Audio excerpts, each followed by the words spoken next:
This is Chapter 12, Children of the Guild, Letters That Missed. 9 months before Dex goes north. Dre stood at the station, her crutches braced against the platform edge. She watched the train whistle and roar away, too fast. She hadn't made it. It was gone. Her letters were clutched in one hand, freshly sealed. One letter to Roma, a response to hers, and a second to Dex. She hoped she could help him. She was mourning her loss. He shouldn't have to as well, but now her ability to help was speeding down the track. Behind her, Dr. Renzowski called her name. There was always more to learn and more to heal. For weeks, she had stitched up and healed. Conditions got more serious. Dr. Renzowski remained a constant, pushing her to do better. Patients were waiting. There would be another train. 7 months before Dex goes north. The train didn't come. It crashed. It never saw the 8-horse team crossing. It was barreling downhill from the hills towards the east, towards the sea, fast. 8 horses pulled a single freight wagon, massive and loaded. The train struck it head-on, almost instantaneously. The wreck began to burn.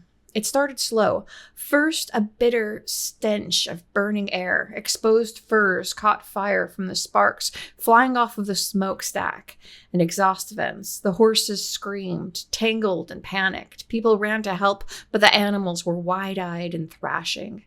The freight stank. Thick black smoke rolled out as the fire spread. The wagoneer crawled from wreckage to wreckage, bloodied, grabbing the leg of a passerby. "Run! Run! It's on fire!" he gasped. The man hauled him back from the horses. The driver reeked of whiskey. "What do you mean?" "The whiskey?" "Fire powder," the man choked. They turned just in time to see the wagon explode. From the docks to the hospital and school, the streets were swarmed in chaos. Warehouses, homes, and shops burned near the intersection. The wounded and the dead lay everywhere. Dre sorted them. For hours, she learned to see death still breathing and could sort correctly. By morning, she hadn't stopped.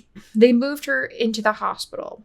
There weren't enough herbalists to go around. Children screamed with burns. One woman grabbed Dre. She was alive, but not really. Her face was pink and swollen.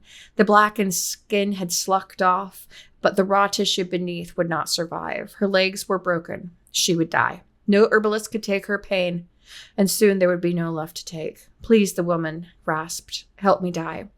Dr. Emil Renzowski was nearby. Dre looked at her, tears flowing. The Dharmansalar nodded. "Give them peace if they ask." Dre gave peace to 10 that night, men, women, 1 child. When she turned to healing, she counted wounds. She coated wounds in salves, wrapped burns in cooling cloths, stitched deep cuts. Hours blurred. The sun rose, set, and rose again. She was crumpled in a corner, sleeping lightly, always listening for a scream or a call for help. Her eyes opened to a young man squatting in front of her. He stank of smoke. "Are you Dre Sano?" Dre nodded, exhausted. "Something survived. This is for you." The parchment smelled of fire. It was coated in soot, but the name was still visible. She pulled it open and read. "Dre. Your scent is in my armor. Yours got stowed with mine. Your hair, your sweat, your blood, it's all over me. I carry it into every fight. I failed you in so many ways. I should have put this sword through Jume's eye. I could have held you more. Damn the bitch goddess. I should have kissed you. Now, I don't even know if you're alive. You went south to have your leg removed. And every time I think about it, I can't breathe. I need you to live. Please, Dre. Don't let that bastard win." I sent Edic to Roma. I told him not to leave her side. It's the only right thing I've done in months. I don't know if this letter will reach you. I don't know if I'll come back. I mean to. I know that. I will come back to you. I need you to know I love you. I always did, even when I couldn't say it. Dex. She wept and laughed and read it again and again, touching the letters. She pulled herself to her feet, the weight of the past hours falling away. She ran, joyful, exuberant, rejuvenated, to her room. She read it again and wrote. A weight she didn't know that she had carried had dropped. He loved her, and it meant everything. It wasn't Roma telling her a secret that rested deep in his chest, a secret that he might not even know he carried. It was a gift, wrapped, delivered. He loved her. She pictured his face, trying to remember his smile, and held it in her mind as she wrote. Once she finished, she moved to the mail office as fast as her crutches could carry her. The train was still grounded. The mail had been loaded onto the caravan. You missed it, they said. But the train will be ready soon. Soon? Dre looked at the blackened hulk that had been towed into the station by horsepower. It's not as bad as it looks, ma'am. But there was no departure. Not that week. Not the next. Her letter waited. 5 months before Dex goes north. Tassos' encampment was outside of Shahob when the caravan arrived, dusty, tired, 2 weeks overdue. Tales of the accident had reached them well before. Dex worried off and on. Some days if she had escaped the fire. Sometimes he woke in the night, imagining the worst. He volunteered to help unload, sort parcels, anything to get word faster. Someone handed him a thin envelope. It was from Dre. He opened and read it with reverence. It stunk of ash like everything else. Dex, my sweet friend, the things that happened, what happened to me, had nothing to do with you. Roma tells me that you carry my grief like a cloak. Please don't. Don't do that for me. I've lost, yes.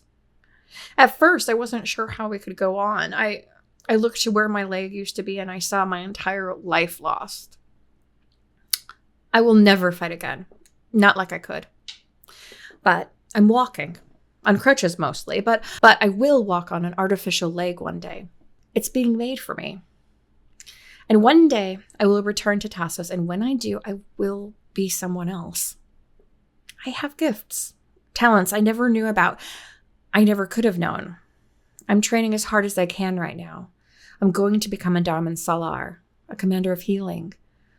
My teacher says that now I get to fight the real enemy, death. When you see me again, I hope you'll be proud of me. I hope that you'll stop mourning who I was. I have to let her go. And so do you. I'm happy here. Dre. Dex moved out of the way of the commotion and sat reading. He grinned from the first line, sweet friend. He grinned at the idea of her becoming a Darman Salar. This was a better life for her. She would be safe, stay safe. And she sounded happy. He wiped out a tear, joyful, relief. And then he read, I have to let her go, so do you. It was like a knife in his heart. He read it again, backtracking. I hope you will stop mourning who I was. No, Dre, he whispered to the page. I want to see who you become. Don't do that. Reread it. She wants her to let him go. He crumpled the page and rested his hand on the wall, fighting back tears. Let her go, echoed through him. He crumpled the page, taking a deep breath. She was fine, alive, healing, moving on. That's all that mattered. He folded the letter and tucked it into his armor. The metal burned his chest all night. The next morning, he volunteered for a high-risk mission. Nobody asked why. 3 months before Dex goes north. The train reopened. The rails were The railways were patchwork, but moving. Dre's letter was stamped, sealed, and loaded by her own hand. She kissed the edge of the parchment, a superstition, a prayer. She watched the train leave with him, her fingers pressed to her mouth. 2 months before Dex goes north. The train reached the capital, but Tassos had moved. 1 month before Dex goes north. Roma arrived in the capital for guild business. She checked the mail herself, found the letter. Dre's name on the seal. Roma had her heart in her throat. She hired a writer, paid double, and told him to find Dex. 3 weeks before Dex goes north. The writer passed him on the road. He never knew. 2 weeks before Dex goes north. The letter reached the camp. The man at the gate shook his head. He's gone.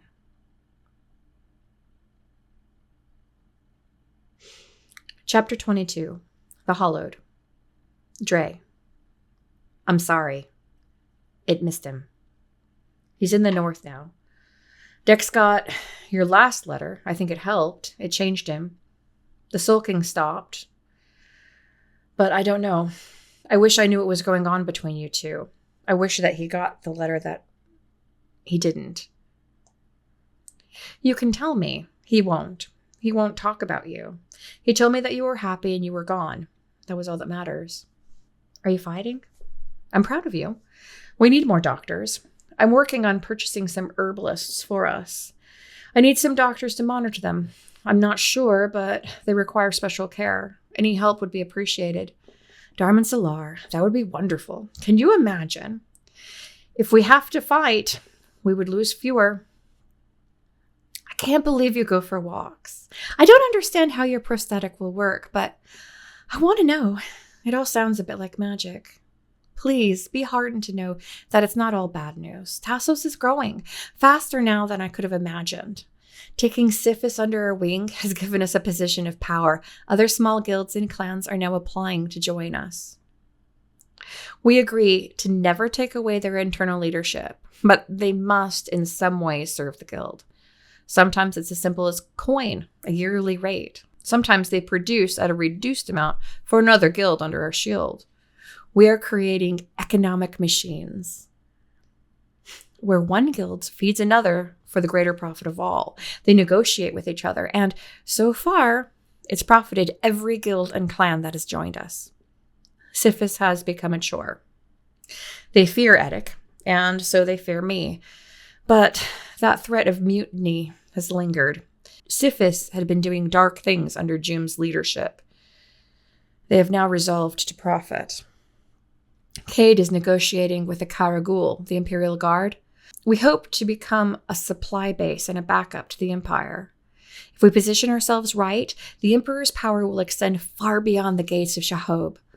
Instead of petty disagreements being solved by mercenary violence, they could be weighed and judged by Imperial clerks. Of course, with Tassos to help enforce. This is bigger than bringing wealth to our guild. It's bringing peace to all of Durham. When you and Dex come back, it will be a different world entirely. Maybe one where what happened to each of you won't happen to others. When we continue, we will make this world better. I long for you to be with me. I'm terrified for Dex. I can't imagine your loneliness. I'm lucky to have Edic.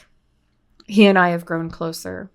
I sent with this letter, your letter to Dex, and a journal. I write in it almost daily. It's full of messages to you, old news, secrets, things that I would whisper to you if there were no one else here. Send me one. I miss you. With all my love, Roma. Dre sat with the letter in her lap for a long time. Dex had slipped through her fingers. He was worlds away, and there was no way she could get word to him, and she knew he was in a world of danger. Roma. I can tell you what happened. I have to tell someone because its unfairness grieves me. Dex sent me a letter. It was beautiful and heartfelt. He told me he loved me, that he always had.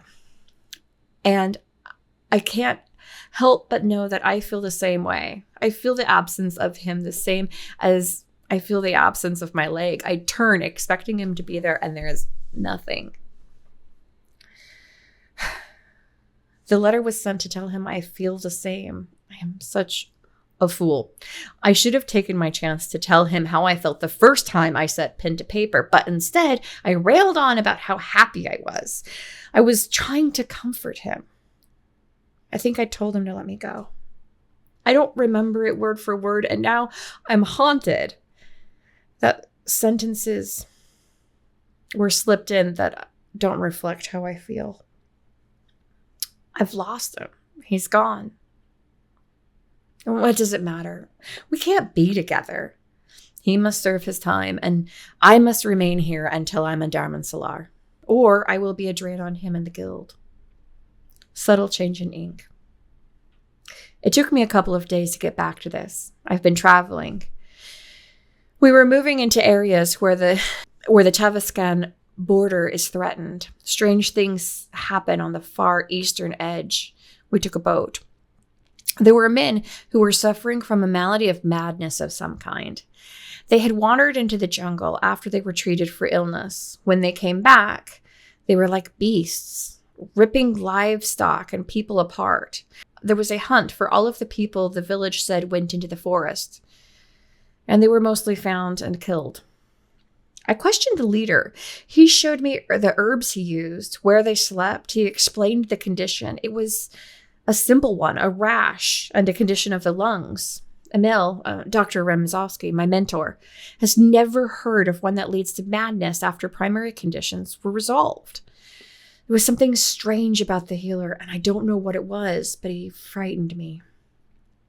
It made me think of the pond. When you communed with the widow, I don't know exactly why. I felt cold. Perhaps it was nothing, but it felt mystic.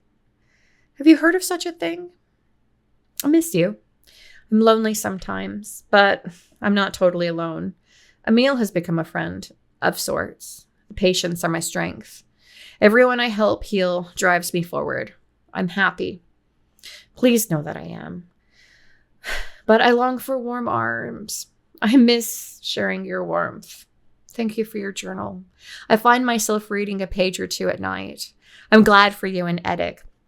It is strange to me that the world has made such a good man with such a good heart into a killer.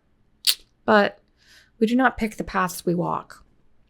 Here in the South, they say that is the choice of the river. It will go where it goes. I've made a journal for you as well. With all my love, Dre. Roma read the letter carefully. The healer, it jumped at her, and she felt it in the pit of her stomach. She ran to Yashira. Yashira, Roma pounded at the door. The slide flicked, and Yashira's eyes darted out at her. Please, Yashira, I know you're mad at me, but this is important. The door opened. You're a terrible student, Roma. You decide you are. I know, Yashira, I know. The guild couldn't wait, but read this. Roma pushed the letter to her. Yashira pushed it back. I don't know your letters, the woman said, fumed. I have other things to do. You said that you were ready to learn alone. Please, Yashira, the hollowed. Roma whispered the word, and the old woman stilled. You are right to come. Tell me your news. Roma nodded and read the part about the jungle. Yashira, is that what you warned me about? Read it again. Yashira ordered. Roma complied and waited. Yashira breathed deeply. They must kill the healer if he is the one. But it is possible it is someone else. There is a magic in the village, and they are bonded with the one who lies below. Someone is creating the Hallowed. She nodded gravely. They will not stop. Roma wrote and sent a writer to Zaroon. Roma stood at the edge of the camp, watching as he rode away. Eddick approached her quietly, wrapped his arms around her and kissed her shoulder. Tell me. Dre is in tremendous danger. Eddick grumbled. I need to talk to Cade. He let go and went straight to Cade's tent. Roma stared back in confusion. Eddick walked into the guildmaster tent without pausing to knock. Cade sat at his desk, reading a letter under candlelight. He didn't look up. Eddick sat down and said, I need to marry Roma. The corner of Cade's lip rose slightly. He set down the paper and looked at Eddick. Need? Cade asked. She got a letter from Dre. River Spirit knows what's in it. But she ran all the way to Yashira's, then back to write a letter. Sent the fastest writer to get it to Dre, Eddick explained. Cade's face turned to concern. What's going on? He started to stand. That's not the point. Eddick caught Cade by the arm, directing him firmly back into the chair. I need to marry her. Whatever it is, I need to be with her for it. So marry her. She's a grown woman. I'm not her father. Close as she has, Eddick pointed out. Close as she has, Cade agreed, then took a deep breath. Why didn't you adopt her? Eddick asked. Roma has a last name, Romasai. Cade smiled. Lovely, isn't it? She deserved a family, Eddick put forth.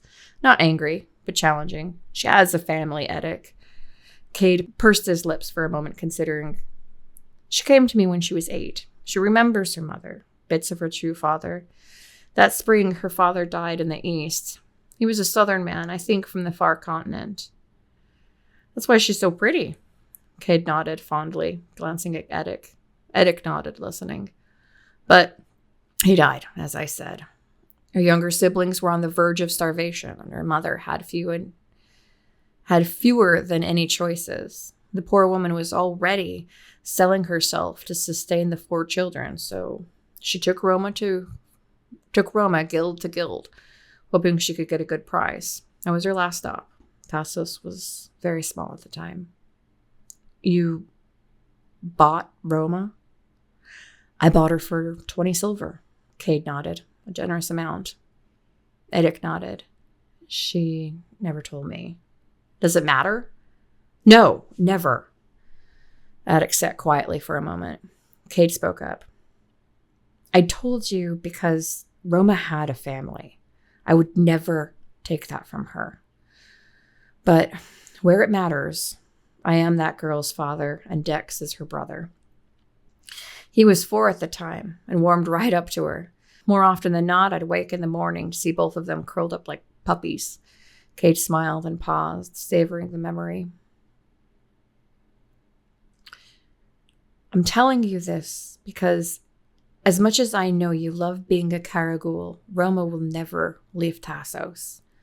Cade spread his hands in an apologetic gesture. Edic considered and said, I ran off. My family had a little farm south of here. I left to join the Caragul. It was all I wanted. I was 10, I think. Did you ever go back? No. Edic answered in a clipped fashion. Are you going to? No. I'm going to make my own family, starting with Roma. And if you don't care either way, I'll ask her now. But it would mean something to her if she knew that you gave your blessing. I wouldn't stand in between the two of you if I could. This makes you Tassos. She wouldn't have it any other way. You have to give up the Caragul for now. Cade tested. A small price. Edic stood. Let's go tell her. Cade grinned broadly and followed Edic out. Roma was chatting with one of her officers about one thing or the other. Edic walked up behind her, interrupting. Roma? One moment, Edic. She pushed a hand backwards towards him without looking. The officer saw a look in Edic's eyes and backed away. Ma'am, I can wait. Roma spun on him. Edic, damn it, be my wife. Let me be your husband. Let me be your shield forever. Be the warmth at my side every night and the light of my heart every day. Edic cupped her chin, looking deep in her eyes. Edic, she whispered, stunned. Say yes, Roma, he encouraged, grinning so hard his face could crack. Yes. Tears rolled down her cheek and he kissed her gently.